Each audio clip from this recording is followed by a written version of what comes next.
친가 대 외가 선택은입니다. 자, 집단 지성의 판단을 받아보고 싶으시답니다.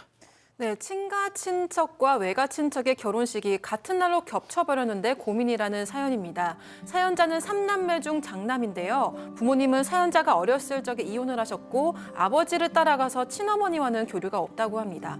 아버지는 이후 재혼을 했는데 새어머니 측 외가 행사에는 아이들이 불편할까 봐 부모님만 참여해 왔습니다.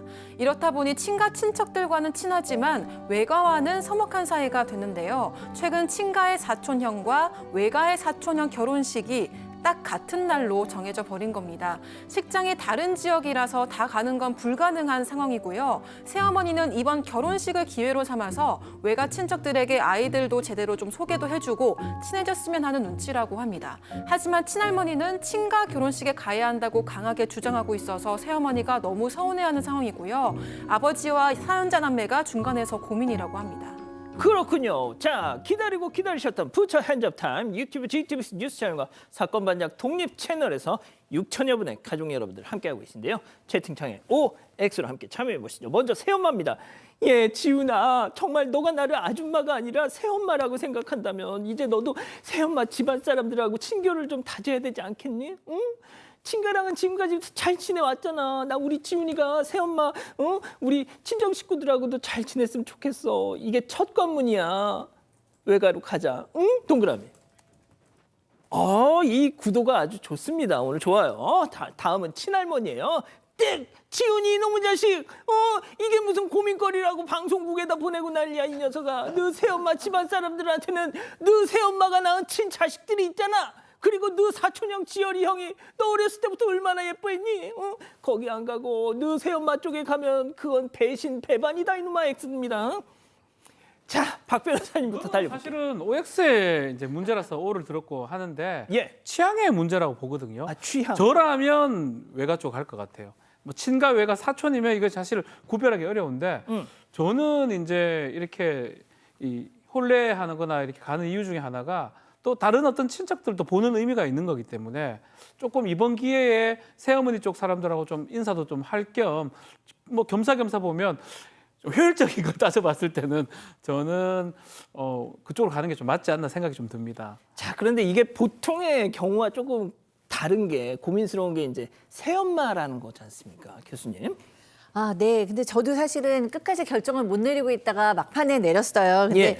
뭐 정답은 딱 있는 것 같지는 않은데 어디가 더 어떻게 뭐라 그래야 될까요? 어디가 더 간절했을까라고 느끼면 이 새엄마는 그동안 아이들이 불편할까 봐 이 외가에 한 번도 아이들을 안 데려갔다가 이제 마음을 먹으신 것 같아요. 이제 우리가 정말 이제 엄마 자녀 사이니까 내가 어느 날 기회가 있을 때 우리 외가에 우리 아이들을 짠 제대로 소개를 해야겠다라고 생각을 하고 누구 결혼식이 있으니까 그때 내가 애들을 딱 대동하고 우리 애들이에요. 그러고 가야지 이러고 마음을 이제 굳게 먹으신 것 같아요. 그러니까 사실은 좀 더 어려운 결정이었을 것 같거든요. 소중한 결정이었을 것 같고. 그러니까 이 외가 쪽의 행사가 더 어떻게 보면 의미가 깊지 않을까 싶습니다. 자, 그렇다면 양 변호사님. 일단 저도 새어머니 심경은 이해가 가요. 그리고 그동안 많이 양보도 하셨다는 것도 알겠고요. 하지만 이제 결국 어떤 것이 가능성이 좀 있는가를 좀 살펴봐야 되는데 친가 쪽 행사는 사촌형하고 계속 친했기 때문에 좋은 관계가 유지되고 있었습니다. 그러면 결혼식장에 안 가면 그 관계가 깎일 가능성이 높아요. 또 어느 정도 있을 수 있잖아요. 외가 쪽 결혼식 같은 경우는 처음 보는 사람들이에요. 그렇죠. 요즘에 아시겠지만 어디 결혼식장이나 장례식장에 갑자기 가서 모르는 일가 친척들 만나고 나면 돌아서면 기억 하나도 안 납니다. 사실 이쪽에서는 얻을 가능성이 별로 없고 이쪽은 깎일 가능성이 굉장히 높은 거거든요. 그러면 합리적인 선택이 친가로 갈 수밖에 없고 대신에 외가는 그렇게 갑작스럽게 새어머님이 가서 누구 얼굴 이 사람이 사촌형이고 여기가 누구고 이렇게 한다고 기억 안 나거든요. 다른 기회에 조금씩 다른 기회를 좀 찾아보시면 어떨까 싶어요. 무슨 할 말? 이런 말 하면 조금 이게 좀 과학적이진 않는데 예. MBTI가 본인이 I시면 친가로 가시고요. E시면 외가로 가십시오. 자, MBTI 전문가 우리 박 교수님, 저 맞는 설명인가요? 당체에 안 맞는 것 같아요. 아, 근데 그렇습니다. 저는 무슨 말인지 알겠어요. 아, 진짜? 제가 극아이라서요. 어. 저는 한 번 사람 만났다고 절대 안 친해지거든요. 아, 진짜? 저 같은 성격이면 외가 가도 아무 소용 없어요. 저는 극이거든요. 어. 어지간하면 다 친해집니다. 저는 외가 가서 둘을 놓고 보면 외가 가서 박변사 다 말이 인사하고 사진 찍고 올 겁니다. 예. 둘을 놓고 보면 박변상 저를 보면 박변사 말이 맞아요. 예.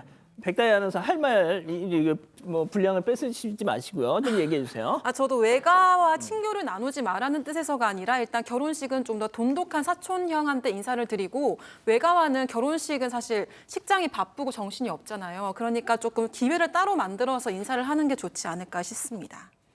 우리 가족 여러분들은. 네, 장영재님은 둘 다 안 가고 봉투만 하는 걸로 하죠라고 하셨고요. 검은콩님은 친가로 가고 외가는 별도로 인사해야지 싶습니다. 아니면 외가 식후 모이는 장소를 가던지라고 하셨고요. 안녕님은 새엄마는 엄마 아닌가요? 한 번은 가는 게 맞다고 봅니다라고 하셨습니다. 그렇군요.